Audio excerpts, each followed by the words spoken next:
The glass towers of Manhattan reflected the autumn sun like mirrors of ambition. On the 47th floor of the prestigious Ashford building, Khalid Al-Mansour stood before floor-to-ceiling windows, his tailored Tom Ford suit hugging his athletic frame perfectly. At 38 years old, he had built an empire that stretched from Dubai to New York, from real estate to technology investments.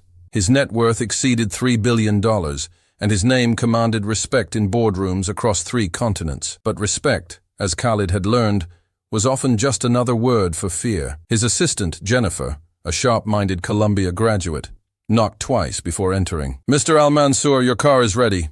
The driver is waiting downstairs." Khalid didn't turn from the window. Below, the streets of Midtown teemed with life. Yellow cabs fighting for space, tourists gawking at skyscrapers, street vendors hawking pretzels. From up here, they all looked like ants, insignificant and interchangeable. "Cancel it," he said flatly.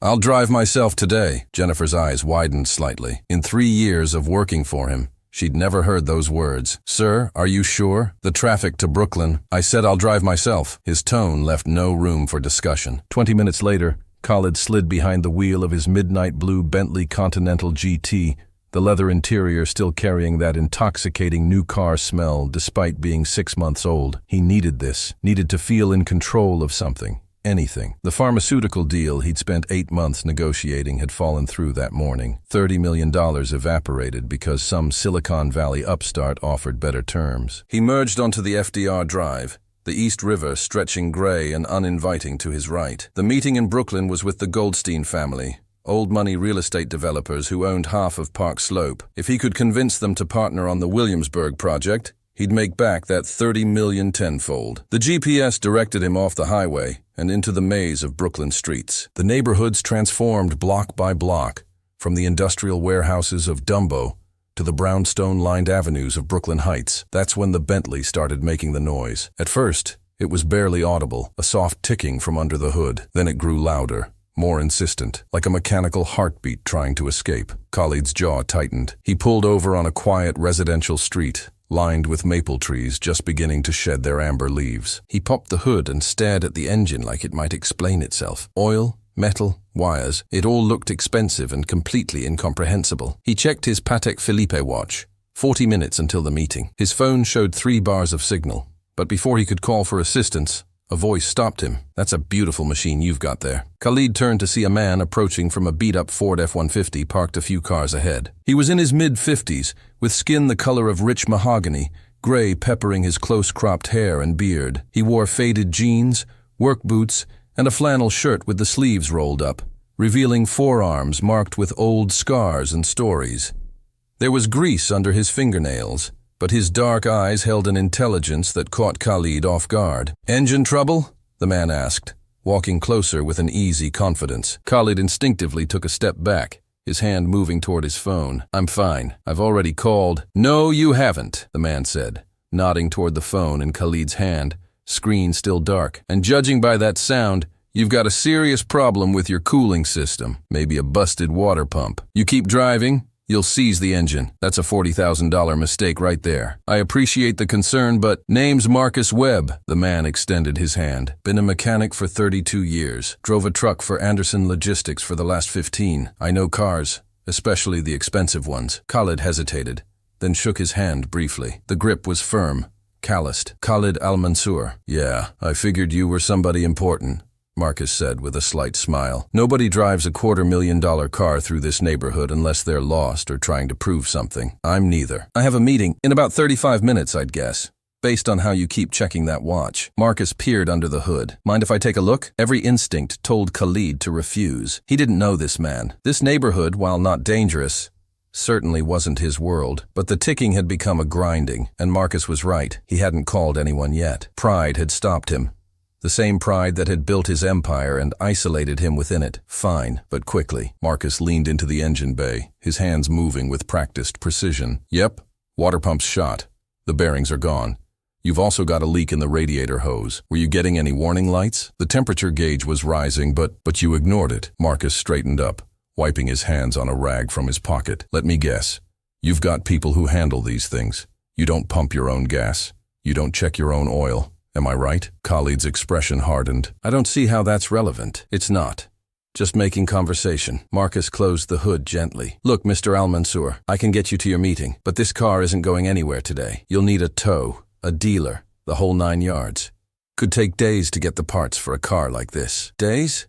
That's unacceptable. Rich people problems. Marcus muttered, then louder. Where's your meeting? Park Slope. The Prospect Club. Marcus let out a low whistle. Fancy. That's about a 10-minute drive from here. I can take you in my truck. It ain't pretty, but it runs. I was heading that direction anyway. Khalid looked at the Ford F-150. It was at least 15 years old, with rust spots on the wheel wells and a dent in the rear quarter panel. The idea of arriving at the Goldstein meeting in that vehicle was absurd, but the alternative was calling for another car, waiting in this unfamiliar neighborhood, and definitely being late. Why would you help me? Khalid asked suddenly. What do you want? Marcus's expression shifted. Something between disappointment and understanding. Brother, not everybody's trying to get something from you. Maybe I just don't like seeing a man stuck on the side of the road. Maybe I remember what it's like when nobody offers to help. The words hung in the autumn air between them. Khalid felt something unfamiliar. Shame, perhaps, or the recognition of his own cynicism reflected back at him. All right, Khalid said quietly. Thank you. Before he could say more, a voice shouted from down the street.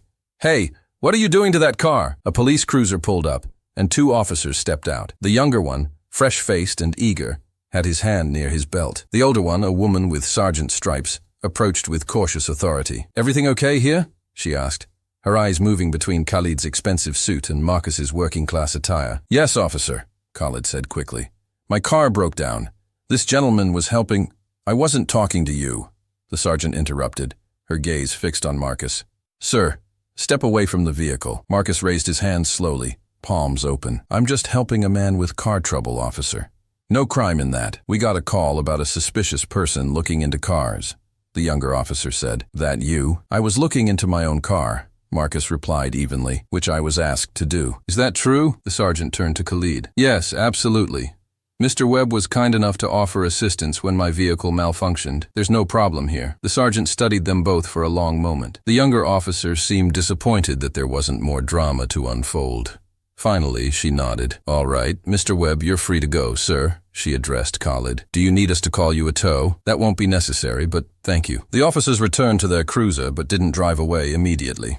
They sat there, watching, their presence a weight in the afternoon air. Marcus let out a long breath. Welcome to my world, Mr. Al-Mansour. I'm sorry that happened. Yeah, well, saying sorry and understanding why it happened are 2 different things. Marcus walked toward his truck. Come on, let's get you to your meeting before you're late and blame it on the black guy with the rusty truck. The words stung because they held truth. Khalid followed, sliding into the passenger seat of the F-150. The interior smelled like coffee, motor oil, and something else. Cinnamon air freshener hanging from the rearview mirror. A photo was tucked into the sun visor. Marcus with a beautiful woman and a teenage girl, all 3 smiling at a beach somewhere. Marcus started the engine. It rumbled reliably to life and pulled into traffic. You see that back there? He said after a moment. That's every day for me. Being looked at like I'm the problem before anybody knows the facts. I can't imagine. No, you can't. And that's okay. Nobody expects you to walk in my shoes. But maybe you can listen when someone tells you where those shoes have walked. They drove in silence for a few blocks. Khalid found himself studying Marcus's profile, the set of his jaw, the way his hands gripped the wheel with the confidence of someone who'd driven millions of miles. There was dignity there, earned through decades of showing up, doing the work, being reliable when reliability was all you had to offer. How long have you been driving trucks? Khalid asked. 15 years with Anderson, like I said. Before that, I had my own garage in Bed-Stuy, built it from nothing, had 4 guys working for me, made a good living. Marcus's voice carried the weight of memory. Then my daughter got sick, leukemia. She was 12. Khalid's breath caught. I'm sorry. Yeah, me too. Marcus turned onto 7th Avenue. Medical bills came fast. Insurance covered some, but not enough. I sold the garage to keep her in treatment, sold our house, sold everything that wasn't nailed down. And you know what? She beat it. Maya's 23 now, finishing nursing school at Brooklyn College, getting straight A's. That's remarkable. It is. But here's the thing about America, Mr. Al-Mansour. When you're at the bottom, when you've got nothing left to sell, that's when you find out who you really are. I could have been angry. Hell, I was angry for a while. But anger doesn't cure cancer or pay bills. So I started driving trucks. Long hauls, short hauls, whatever paid. My wife, Denise, that's her in the picture. She works 2 jobs. School secretary during the day, pharmacy tech on weekends. And you're not bitter? Marcus laughed, a sound without malice. Oh, I'm bitter about plenty of things. Bitter about a healthcare system that bankrupts families. Bitter about how hard it is to climb back up once you've fallen. But bitter at individual people? Nah, most folks are just trying to get by, same as me. They passed brownstones where million-dollar apartments housed families who'd never know what Marcus had sacrificed. The autumn sun painted everything gold, democratic in its warmth, touching the desperate and the comfortable with the same light. Why did you really stop to help me? Khalid asked. Marcus considered the question as he navigated around a double-parked delivery truck. Few years back, I broke down on the Van Wyck Expressway. Middle of summer, heat so thick you could chew it. I was coming back from a long haul, exhausted, broke, and that piece of junk truck I had then, not this one, this one's a luxury, decided to die. I called my wife, but she was at work. Called my brother, no answer. I sat there for 3 hours. You know how many cars passed me? Hundreds. Thousands, probably. Rich cars, poor cars, everything in between. Nobody stopped. He paused at a red light, his hands steady on the wheel. Finally, this old Puerto Rican man in a Toyota Camry pulls over. Must have been 70 years old. He didn't speak much English. I don't speak Spanish. But he helped me jerry-rig the cooling system enough to get me to a garage. Wouldn't take money, wouldn't take nothing. Just smiled and drove away. I never even got his name. The light turned green. Marcus continued. That day taught me something. The world's full of people who'll pass right by your trouble. But every now and then, you meet someone who stops. And when you've been that person broken down on the side of the road, you remember. So when I see someone else stuck, I stop. That's all. Khalid felt something crack inside him. Some wall he'd built so high he'd forgotten it was there. I would have driven past you, he said quietly. I know. I would have told myself I was too busy, too important. Most people do. That's not an excuse. Marcus glanced at him, surprise flickering across his features. No, it's not. But recognizing it, that's a start. They pulled up in front of the Prospect Club, an elegant limestone building that had hosted Brooklyn's elite since 1889. Men in suits and women in designer dresses entered through brass doors held open by a uniformed attendant. This was Khalid's world, the world of deals and power, where money talked and everything else whispered. But sitting in Marcus's truck, watching that world from the outside, it suddenly looked very small. Thank you, Khalid said, making no move to exit. For the ride, for the honesty. You're welcome. Marcus shifted the truck into park. Hey, Mr. Al-Mansour, that meeting you're about to walk into, those people you're going to negotiate with, just remember, everybody's got a story. Everybody's been stuck on the side of the road at some point. Some of us get rescued faster than others, and that says more about luck than it does about worth. Khalid pulled out his wallet and extracted 5 $100 bills. For your time, put that away. Marcus's voice was firm but not unkind. I told you I wasn't looking for something from you. Then what can I do? Marcus smiled. A real smile that reached his eyes. Be the kind of person who stops. That's all. Just stop when you see someone who needs help. That's the only currency that matters. Khalid nodded slowly, pocketing the money. He opened the door, then hesitated. Marcus, your daughter, Maya, she's going into nursing? Yeah. Says she wants to help people the way people helped her. I couldn't be more proud. Does she need a job after graduation? Marcus's eyes narrowed slightly. I didn't tell you that story to get something for my daughter. I know. But I run medical facilities in 3 states. We're always looking for good nurses. And if she's half as resilient as her father, she'd be an asset to any hospital. Khalid pulled a business card from his jacket. Have her call my office. No promises. But I'd like to at least interview her. Marcus took the card slowly, studying it like it might disappear. Mr. Al-Mansour.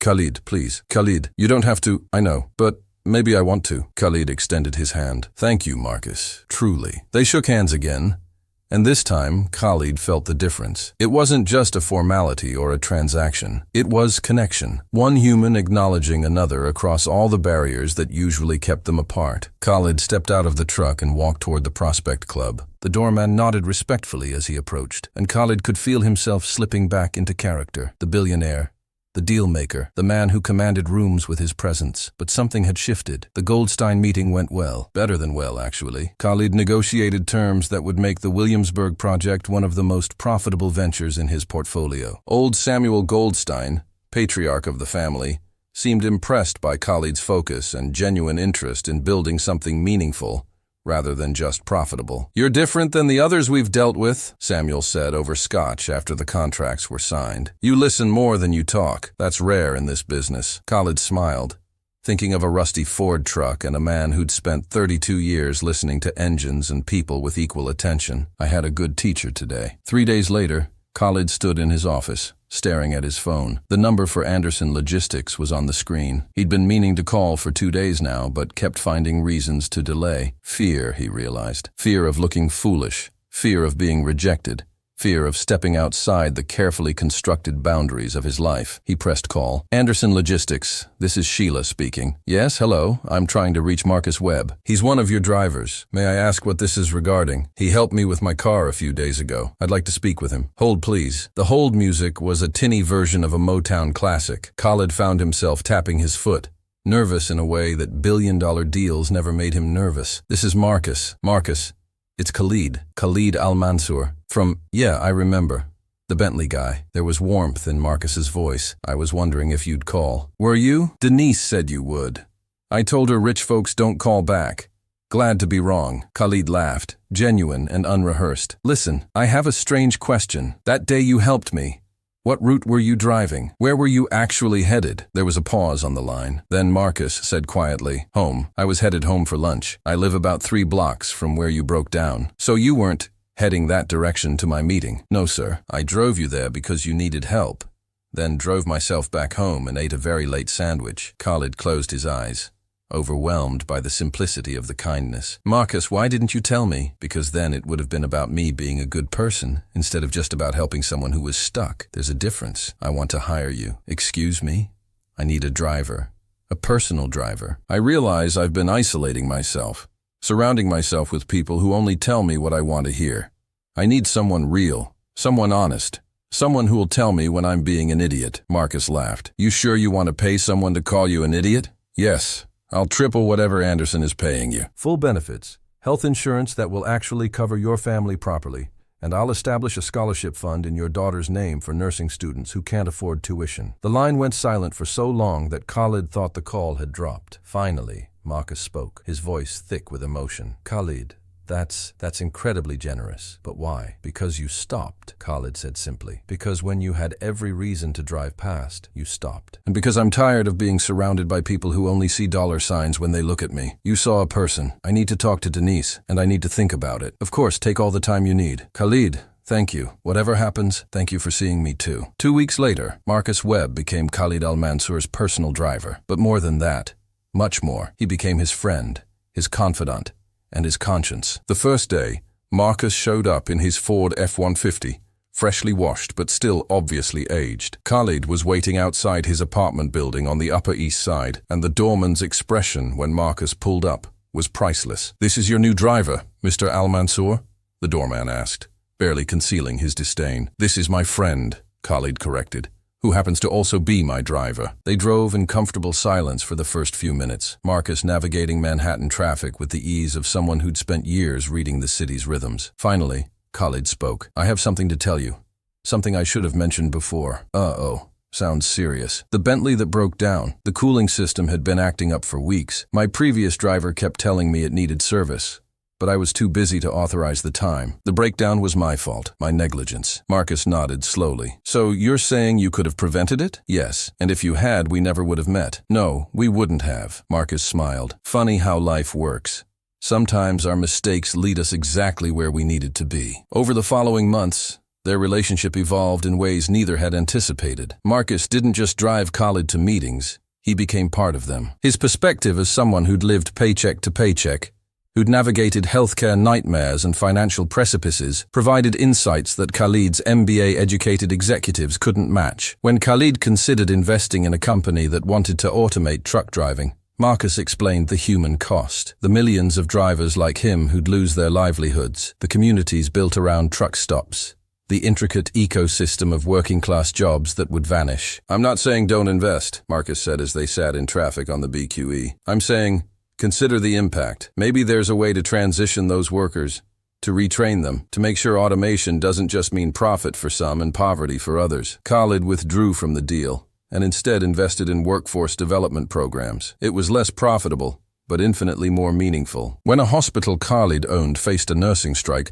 Marcus suggested something radical. Why don't you actually talk to the nurses, not their union reps, not the administrators, the nurses themselves. Ask them what they need. Khalid spent a day shadowing nurses at Brooklyn Methodist. He watched them work 12-hour shifts with inadequate breaks, juggling patient care with mountains of paperwork, stretching supplies and compassion in equal measure. He met Maya Webb there. She'd taken the job interview and excelled, now working in oncology with patients like her younger self. "Your father stopped to help me when he didn't have to," Khalid told Maya during a quiet moment. "And now I'm trying to learn how to stop, how to see what needs fixing instead of just what profits." The strike ended with better pay, improved staffing ratios, and a hospital culture that actually valued the people doing the hardest work. Other hospitals Khalid owned followed suit. It cost him millions in the short term, but created loyalty and quality of care that no amount of money could buy. 6 months into their partnership, Marcus drove Khalid to a location that wasn't on the schedule, a small house in Bed-Stuy, paint peeling slightly, but with flower boxes that spoke of love and attention. "Where are we?" Khalid asked. "My home. Denise wants to meet you properly. She's making dinner, and before you even think about saying no, she will take offense.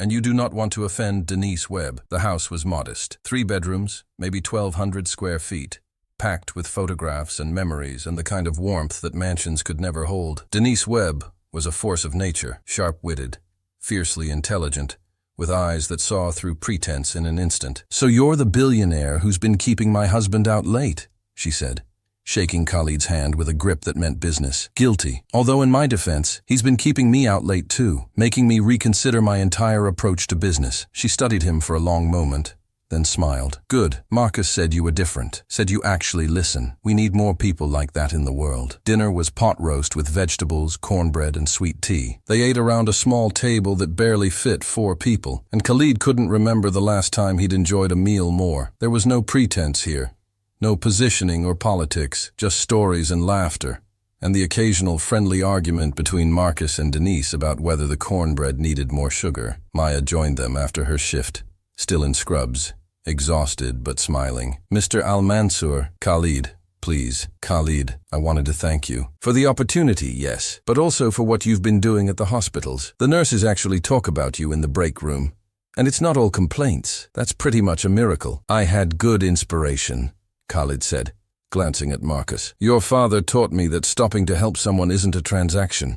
It's a responsibility. Once you see that someone needs help, you can't unsee it. You have to act." Later, as Marcus drove him home through Brooklyn streets now familiar, Khalid said, "I need to tell you something." Sounds ominous. "The day we met, I was on my way to a meeting that I thought would define my career. A deal that would prove I was still the smartest guy in the room, still the most successful, still winning whatever race I thought I was running. And I closed that deal. Made more money than I'll ever need. But you know what I realized? That meeting, that deal, none of it mattered compared to what happened before it. Meeting you, hearing your story, being forced to see past my own reflection, that changed everything." Marcus pulled over on a quiet street, putting the truck in park. "Khalid, can I ask you something?" "Anything." "Why me? You could have hired any driver in New York. You could have surrounded yourself with other rich people who'd validate all your choices. So why did you really call me back?" Khalid considered the question, watching streetlights paint patterns on the windshield. "Because you're the first person in years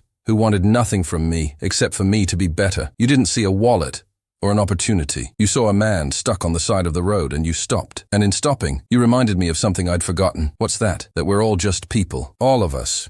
Rich, poor, powerful, struggling. We're all just trying to make it through this life with our dignity intact.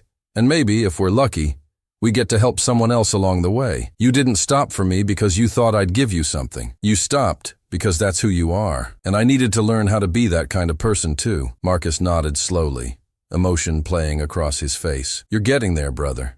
You're getting there." A year later, Khalid stood in front of a room full of board members, shareholders, and financial analysts. They'd gathered for the quarterly earnings call, expecting the usual recitation of profits, growth projections, and strategic initiatives. Instead, Khalid announced something that sent shockwaves through the financial community. "Effective immediately, we're restructuring our compensation model across all Al-Mansour Holdings companies. Executive pay will be capped at 20 times the salary of our lowest paid employees. The difference will be redistributed to workforce development, healthcare benefits, and profit-sharing programs for all staff." The room erupted.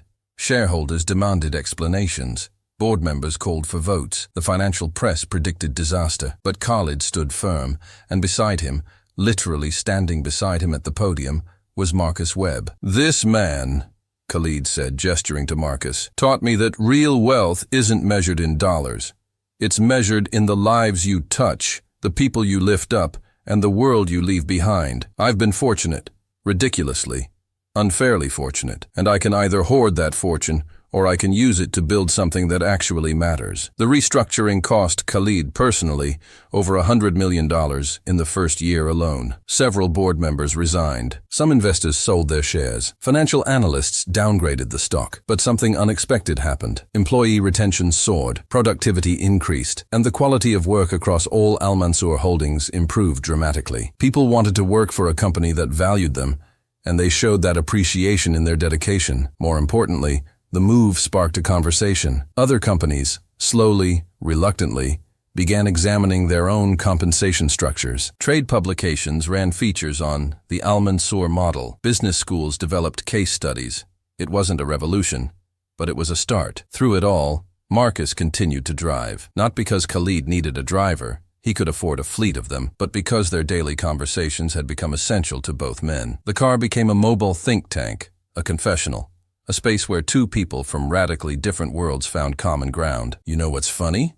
Marcus said one morning as they drove through Central Park. "People see me driving this fancy car, opening your door, carrying your briefcase sometimes, and they make assumptions. They think I'm subservient, that I'm less than. But I've never felt more equal to anyone than I do with you." "That's because we are equal," Khalid said. "I just happen to be born into money, and you happen to be born into struggle. Neither of us chose it, but both of us can choose what we do with it." "And what are you choosing?" Khalid smiled. "To stop. Every time I see someone who needs help, to stop. You taught me that." 2 years after their first meeting, Khalid received a call from the Ford Foundation.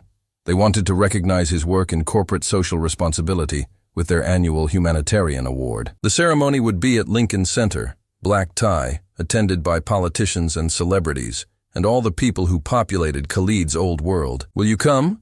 Khalid asked Marcus. "As my guest, not my driver." "What's the dress code?" "Tuxedo. I'll have one made for you." Marcus laughed. "Man, I don't know. That's not really my scene. Please.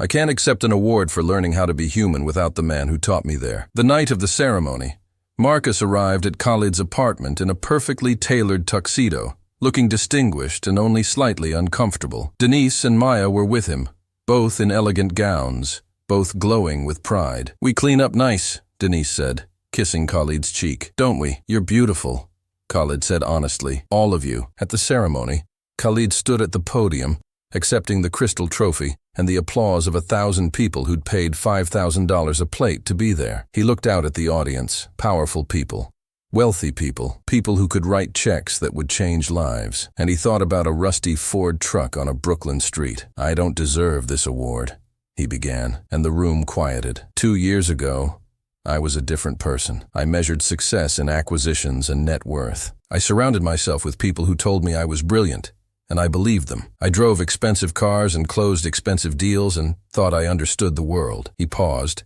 finding Marcus in the third row, Denise holding his hand. "Then my car broke down, and a truck driver stopped to help me. He didn't know who I was. He didn't care about my money or my connections. He just saw a person who needed help, and he stopped. That simple act, that choice to stop when he could have easily driven past, changed my life." Khalid beckoned Marcus to join him on stage. For a moment, Marcus hesitated, but Denise gave him a push, and he walked up, looking uncomfortable under the lights. "This is Marcus Webb," Khalid said, placing a hand on his friend's shoulder. "He's a truck driver, a mechanic, a father, and the wisest man I know. He taught me that real power isn't about how much money you have, it's about what you do with it. Real success isn't about how high you climb, it's about who you lift up along the way. And real wealth isn't measured in your bank account, it's measured in your relationships, your integrity, and your willingness to stop when someone needs help." The audience applauded, But Khalid wasn't finished. "I'm accepting this award on one condition, that half the prize money goes to establishing the Marcus and Denise Webb Foundation for healthcare access. Because if Marcus hadn't sold everything to save his daughter, if our healthcare system didn't bankrupt families for having the audacity to get sick, maybe he wouldn't have been driving a truck past my broken-down car. Maybe we never would have met, and maybe I'd still be that person who drives past people who need help." The applause grew louder. Khalid saw tears in Maya's eyes,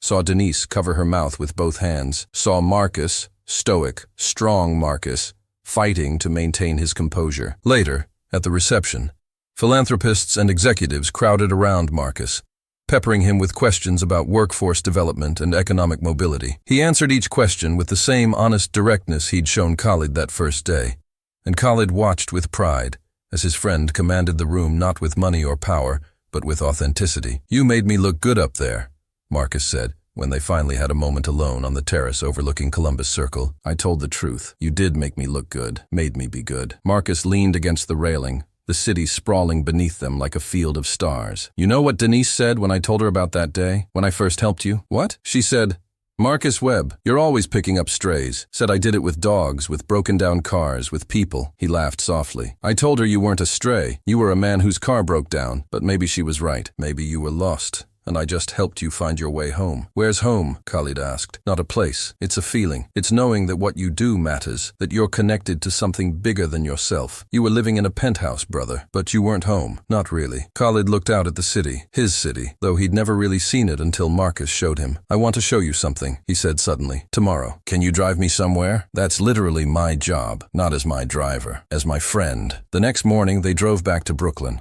to that same street where the Bentley had broken down 2 years earlier. Khalid had Marcus park in the exact spot. "Why are we here?" Marcus asked. "Because I never properly thanked this place, this unremarkable street corner that changed everything." Khalid stepped out of the car and Marcus followed. The maple trees were fuller now, their leaves that same autumn amber. A woman pushed a stroller past, earbuds in, oblivious to the significance of this particular stretch of sidewalk. "I've been thinking about fate," Khalid said, "about whether things happen for a reason, or if we just find meaning in random events. And what did you decide? That it doesn't matter. Whether you were sent to help me or just happened to be there. The important thing is what we both chose to do. You chose to stop. I chose to listen. And every day since, we've both chosen to be better than we were." Marcus nodded slowly. "You remember what I said that day? About being the person who stops? I remember everything you said that day. Well, you've done it, Khalid. You've become that person. And you've helped me become more than I thought I could be too. Maya's graduating top of her class. Denise is going back to school. Did I tell you that? She wants to be a social worker. Says she's inspired by what we've been building." "We," Khalid repeated. "I like that." They stood there for a few more minutes. Two men from different worlds who'd found common ground on a Brooklyn street corner. Then Marcus checked his watch. A Timex, not a Rolex, despite Khalid's many offers to upgrade it. "Come on," Marcus said. "I've got somewhere to take you now." They drove deeper into Brooklyn, into neighborhoods Khalid had never visited despite living in New York for 15 years. Marcus pulled up in front of a community center, modest and colorful, with murals of local heroes covering the walls. "What is this?" Khalid asked. "This is where it all started for me," Marcus said. "When I sold my garage, when I lost everything, this place gave Maya somewhere safe to be while Denise and I worked. They had after-school programs, tutoring, meals for kids whose parents couldn't afford them. They saved us." Inside, children's laughter echoed through hallways decorated with their artwork. Marcus led Khalid to a small office where an elderly woman sat surrounded by paperwork. She looked up, her face breaking into a wide smile when she saw Marcus. "Marcus Webb, it's been too long, Mrs. Patterson. This is my friend Khalid Al-Mansour. Khalid, this is the woman who kept my daughter fed and safe when I couldn't." Mrs. Patterson stood. She was barely 5 feet tall, but her presence filled the room. "Any friend of Marcus's family here? What brings you boys by?" Marcus looked at Khalid. "That's actually why we're here. Khalid has something to ask you." Khalid pulled out a folder he'd prepared. "Mrs. Patterson, I understand this center is struggling with funding. The city reduced your budget, and you're facing closure next year." Her smile faded. "That's true. We're doing everything we can. But the math isn't mathing, as the kids say." "What if it didn't have to close? What if instead it could expand? More programs? Better facilities, full-time staff with real benefits." Mrs. Patterson sat down slowly. "That would be a dream, but dreams cost money we don't have." "You do now." Khalid opened the folder, revealing the paperwork. The Marcus and Denise Webb Foundation's first initiative is to fully fund this community center in perpetuity. Additionally, we'll be establishing a network of similar centers across Brooklyn, the Bronx, and Queens, places where families like Marcus's can find support when they need it most. Mrs. Patterson's hands trembled as she looked at the documents. This is $10 million. Initial funding. It'll grow as the foundation grows. Khalid glanced at Marcus, who was wiping his eyes, not even trying to hide the tears. Marcus taught me that wealth means nothing if it just sits in an account. It has to move, has to work, has to lift people up, and this place lifted his family when they needed it most. So now we lift it up. Mrs. Patterson stood and hugged Marcus first, then Khalid, and the three of them stood there in that small office, connected by something more valuable than money, by hope, by purpose, by the simple belief that people taking care of people is what makes the world turn. Over the next year, the Webb Foundation expanded rapidly. They funded after-school programs, healthcare clinics in underserved neighborhoods, job training centers, and scholarship funds for students like Maya who wanted to pursue healthcare careers. Khalid still ran his businesses, still made deals and attended board meetings, but his focus had shifted. Every decision was filtered through a simple question: what would Marcus say? And Marcus was there for all of it, still driving, still offering perspective, still being the friend who'd stopped on a Brooklyn street when he didn't have to. One afternoon, as they sat in traffic on the Brooklyn Bridge, Marcus said, "Can I tell you something I've never told anyone? Always. That day we met, when I said I was heading home for lunch? Yeah, that was true, but there's more to it. I'd just come from a doctor's appointment. They'd found something on my scans. Looked like my cancer might be back. Not Maya's cancer. Mine. I had leukemia when I was 30. Beat it, but it's tricky stuff. Can come back." Khalid's chest tightened. Marcus turned out to be nothing. False alarm. But that morning, sitting in that doctor's office, I was scared. Scared of dying. Scared of leaving Denise and Maya. Scared that I'd wasted the years I'd been given. And then I drove home, and I saw you standing there by that expensive car, looking lost and frustrated, and I thought, maybe this is why I'm still here. Maybe we get extra time not for ourselves, but to help other people with theirs. You never told me, because it wasn't about me. It was about you needing help, and me being able to give it. That's how it works, Khalid. We're all just passing through, trying to leave things a little better than we found them. They sat in silence as traffic inched forward. The East River flowed beneath them, indifferent to their conversation, to their friendship, to the profound ways their lives had intertwined. But Khalid felt it, the weight and the lightness of being human, of being connected, of mattering to someone, and having someone matter to you. "I need you to promise me something," Khalid said finally. "Depends on what it is. If you ever get sick again, really sick, you tell me immediately. No heroics. No trying to handle it alone. You have resources now through the Foundation's healthcare program. You have me. You don't carry that alone. Promise me." Marcus extended his hand across the center console. "I promise." They shook on it, and in that gesture was everything they'd built together. Trust, respect, friendship that transcended every boundary society had tried to place between them. 3 years after that first meeting, Khalid stood in front of Anderson Logistics, the trucking company where Marcus had worked for 15 years. He'd bought the company 6 months earlier, quietly, through a subsidiary. Today was the announcement. The drivers gathered in the parking lot, suspicious and worried. Corporate buyouts usually meant layoffs and benefit cuts. Marcus stood among them in his Anderson Logistics uniform. He still drove trucks sometimes, said it kept him grounded, and he looked as confused as the rest. "Thank you all for coming," Khalid began. "I know buyouts are scary. You're wondering about your jobs, your benefits, your futures. So let me be clear, nobody is being laid off. In fact, I'm here to announce that every driver with more than 5 years of service is receiving a 20% raise, effective immediately. Healthcare benefits are being expanded to cover families fully, and we're establishing a profit-sharing program. When the company does well, you do well." Murmurs rippled through the crowd. One driver shouted, "Why? What's the catch?" Khalid smiled. "The catch is that you have to keep doing what you've been doing, showing up, working hard, being the backbone of an industry that moves America. One of your drivers, Marcus Webb, showed me that the people doing the real work often get the least recognition. That changes today." He caught Marcus's eye across the parking lot. His friend stood there, stunned, slowly realizing what this meant. "Marcus once told me that everybody's been stuck on the side of the road at some point," Khalid continued. "Some of us get rescued faster than others, and that says more about luck than worth. Well, I got lucky. I got rescued by a man who believed that helping people wasn't a transaction. It was a responsibility, and now I'm trying to pass that forward. You all keep America running, You deserve to be treated like it. The drivers erupted in applause. Some wiped tears. Others just stood there, trying to process that a corporation had actually chosen people over profit. And Marcus walked through the crowd toward Khalid. And when they met, they embraced like the brothers they'd become. "You didn't have to do this," Marcus said. "Yes, I did. You've spent your whole life taking care of people. Somebody needed to take care of you." That night, the Webb family and Khalid had dinner at the small house in Bed-Stuy, like they did every Sunday now. It had become tradition.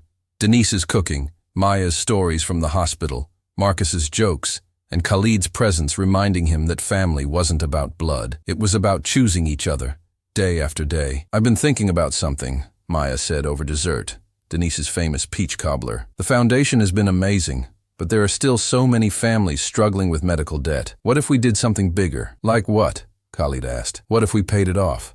Not just for a few families, but for thousands. Medical debt is destroying people's lives, ruining their credit, forcing them into bankruptcy. And it's all artificial.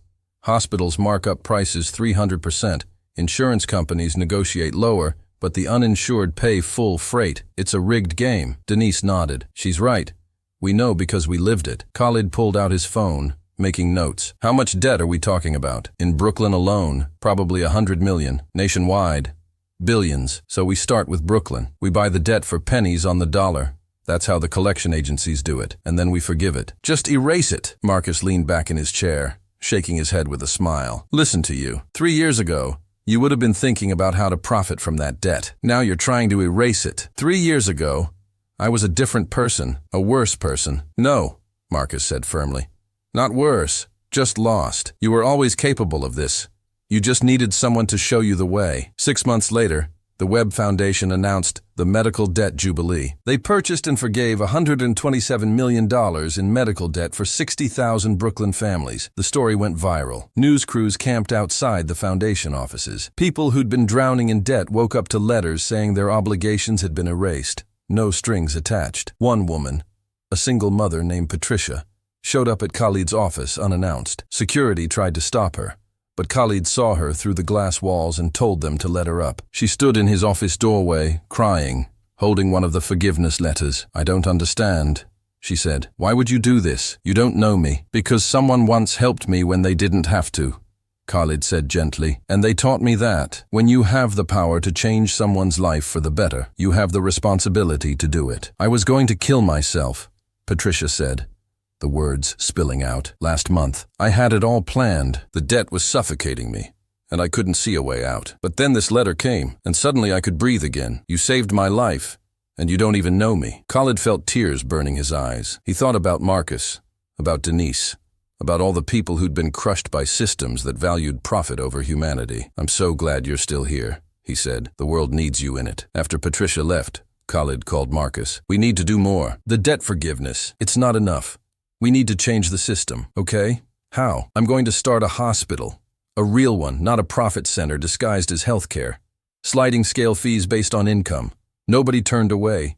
Quality care for everyone regardless of ability to pay. That'll cost a fortune. I have a fortune. Had a fortune. It's time to put it to work." The Marcus Webb Memorial Hospital, named over Marcus's strenuous objections while he was still very much alive, opened 2 years later in Bed-Stuy. It was everything healthcare should be: compassionate, affordable, excellent. Maya was offered the position of head nurse, which she accepted with the condition that she still got to work directly with patients. On opening day, thousands of people lined up, some for the free health screenings, some just to see if it was real, this place that promised to care for them without bankrupting them. Khalid and Marcus stood on the roof, watching the crowds. "You know what's funny?"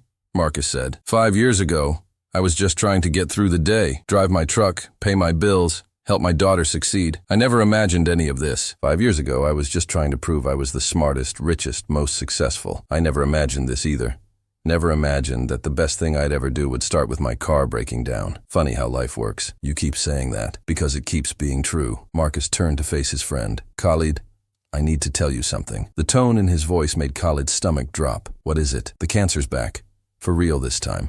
Stage 3. My oncologist says I've got maybe 2 years with treatment. Less without." The world tilted. Khalid grabbed the railing to steady himself. "No, we'll fight it. We'll get the best doctors, the best treatment. We will, and I'll fight like hell, because I want to be here for Denise and Maya, and for you. But I need you to hear me, brother. If I don't win this fight, if this disease takes me down, I need you to promise me something. Anything. Keep going. Keep being the person who stops. Keep building this dream we started. Don't let my death, if it comes, be the end of this. Let it be fuel to do even more. Khalid pulled Marcus into a fierce hug, not caring who saw, not caring about anything except this man who'd changed his life by simply choosing to help. You're going to beat this. We're going to beat this together, maybe. But if I don't, no, don't talk like that. Marcus pulled back, holding Khalid's shoulders. Listen to me. Death doesn't get to have the final word. Love does. Service does. The lives we touch, the people we help, the world we leave better than we found it. That's what lasts. That's what matters. So promise me. I promise, Khalid whispered. I promise I'll keep going, but you have to promise me you'll fight. With everything I've got. The treatment was brutal. Chemotherapy, radiation, experimental trials that Marcus's insurance, even the expanded insurance Khalid had arranged, barely covered. But the Webb Foundation's healthcare program did, and Khalid was there for every appointment, every difficult day, every small victory and setback. Denise and Maya remained strong, but Khalid could see the fear in their eyes. The same fear he felt every morning when he woke up wondering if today would be the day they'd get bad news. But Marcus fought. God, how he fought. Between treatments, weak and exhausted, he still insisted on working with the foundation, still reviewed every program, every initiative, still provided the moral compass that kept them focused on what mattered. You need to rest, Khalid said during one foundation meeting Marcus had insisted on attending, despite barely being able to stand. I'll rest when I'm dead. Right now I've got work to do. Marcus, Khalid, time is the one thing I might not have much of. I'm not wasting it lying in bed feeling sorry for myself. I'm going to spend every day I have left making sure this work continues. 18 months into treatment, the scans showed something unexpected. The tumors were shrinking, not gone, but smaller. The experimental therapy was working. Marcus's doctor, a soft-spoken woman who'd seen too many patients lose their battles, actually smiled when she delivered the news. It's not a cure, she cautioned, but it's a reprieve. Maybe years, maybe more. We'll keep monitoring, keep treating. But Mr. Webb, you're responding better than we dared hope. In the parking lot afterward, Marcus sat in Khalid's car. Not the Bentley that had been sold years ago, but a modest Tesla that Khalid insisted was about environmental responsibility. But everyone knew was about no longer needing to prove anything, and he wept. I thought I was done, he said through tears. I thought I wouldn't see Maya's wedding, wouldn't meet my grandchildren, wouldn't get to watch this foundation become what it can be. You're not done, Khalid said, his own tears flowing freely. You've got more stopping to do, more people to help, more wisdom to share, more time to spend with my annoying billionaire friend, especially that. 3 years later, on a warm spring morning, Maya Webb married Jordan Chen, a pediatrician she'd met at Brooklyn Methodist. The ceremony was held in the community center that had saved her family years before, the same center now renovated and expanded thanks to the foundation. Marcus, healthy and strong, walked his daughter down the aisle. Denise cried happy tears in the front row, and Khalid stood as Marcus's best man, honored beyond words to be part of this family's joy. At the reception, as Marcus and Khalid stood together watching Maya and Jordan dance, Marcus said, "You remember that day?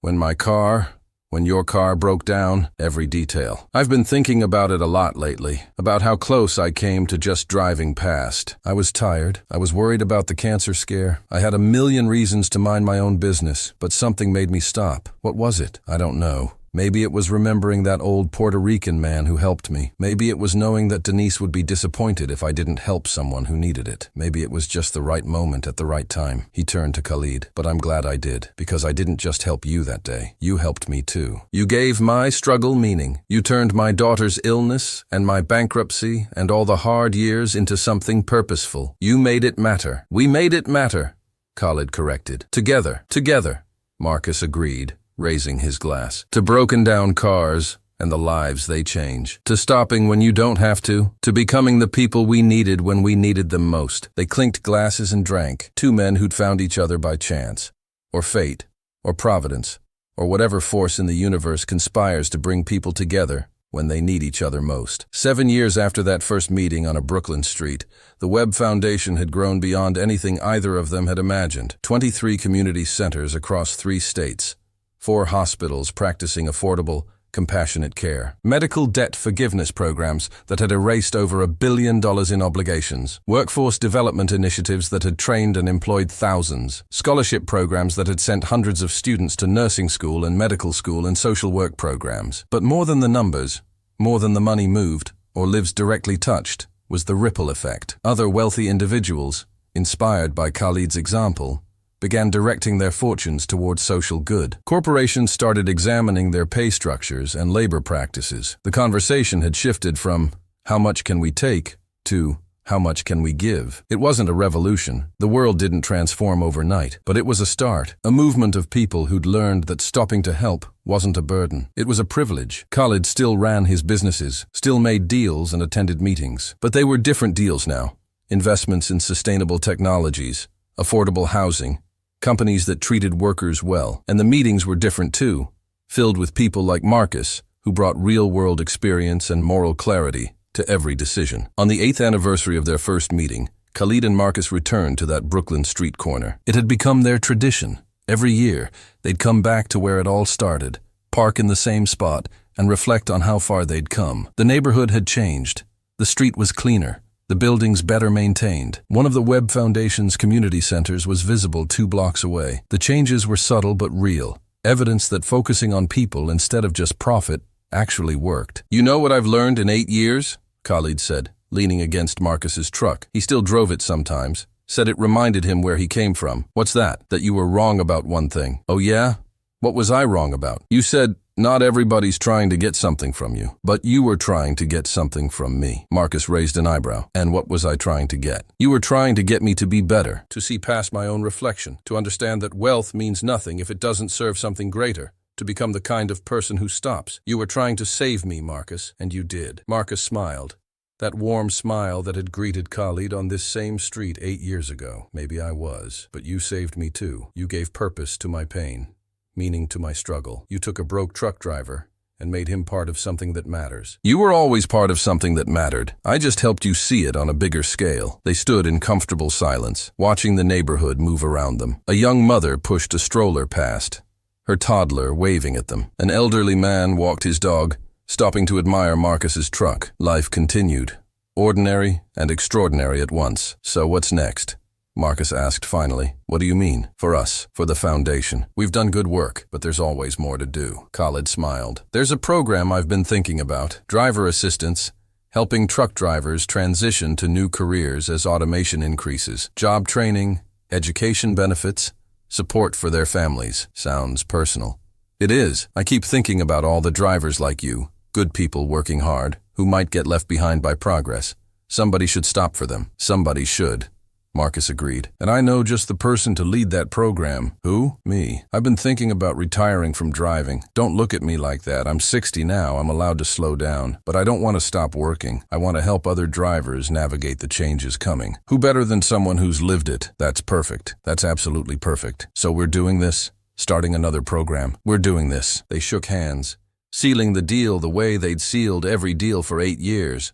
With trust, with friendship, with the understanding that they were in this together. As the sun began to set over Brooklyn, painting the sky in shades of orange and purple, Khalid thought about the path that had led him here. The broken-down Bentley, the chance encounter, the choice to listen instead of dismiss, to learn instead of assume, to change instead of remaining comfortable. He thought about the man he'd been, isolated in his wealth, measuring worth in dollars, driving past people who needed help because stopping would have been inconvenient. And he thought about the man he'd become, someone who understood that real wealth wasn't counted in bank accounts, but in relationships, in purpose, in the lives touched and elevated. Someone who'd learned that stopping wasn't a burden, it was everything. "Thank you," Khalid said suddenly. "For what?" "For stopping. For seeing a man stuck on the side of the road and choosing to help. For teaching me that we're all just people trying to make it through this life, with our dignity intact. For being my friend when I didn't deserve one. For changing my life." Marcus put his arm around Khalid's shoulders. "Brother,